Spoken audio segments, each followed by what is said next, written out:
Hi Leute, ich bin der Edi vom kleinen roten Tuk-Tuk. Und ich habe eine Schraube locker. Also eigentlich habe ich mehrere Schrauben locker. Und zwar, wenn man hier guckt, warte, ich muss mal die Kamera umdrehen. So, ja, ich habe die Kamera umgedreht. Und zwar, die Schraube da ist locker. Ich habe natürlich logischerweise auf dem Feld Ding mit, Imbusschlüssel, weil meine Bremsscheibe wackelt. Ich bin jetzt 2000 Kilometer, 2300 glaube ich, gefahren mit dem Ding. Und ja, die Bremsscheibe hat sich gelöst. Ist natürlich gut, dass ich den Imbus dabei habe. 8er Imbus braucht ihr, wenn ihr den wieder festschrauben wollt. Loctite habe ich natürlich jetzt gerade nicht dabei.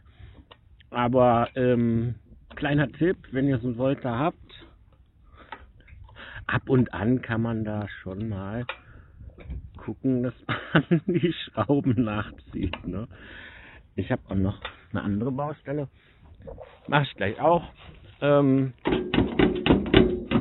Dach, das wackelt, ne? Weil sich das da unten ein bisschen gelöst hat. Da braucht ihr einfach nur einen... Moment, ich klappe das mal auf. Habe ich eine Tasche? Na gut, dass ich die Abdeckung da drauf habe, ne? 12er Schlüssel für innen und einen 10er Schlüssel für außen. Habe ich total lange drüber gegrübelt, warum 12 und 10, aber eigentlich ist es total praktisch, ne? Weil du hast ja eigentlich nie so ein Set, also du hast ja so ein Set, da hast du ja nie zweimal den gleichen drin, ne? Ja, also hier 3 Werkzeuge, könnt ihr fast alles mit dran reparieren. Das Wichtigste ist ja schon die Bremse, ne? Ist mir halt nicht aufgefallen, weil ich nur noch mit dem Gasgriff bremse. Ich habe ja den anderen Controller drin und ich bin die letzten Tage sogar Serpentinen gefahren und ich habe aber kein einziges Mal die Bremse benutzt.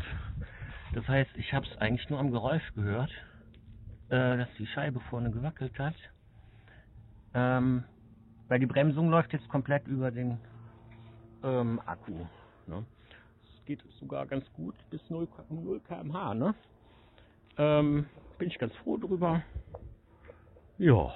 Ne? Und jetzt überlege ich halt so nach 2300 Kilometern werde ich mal ein bisschen die Schrauben nachgucken und so.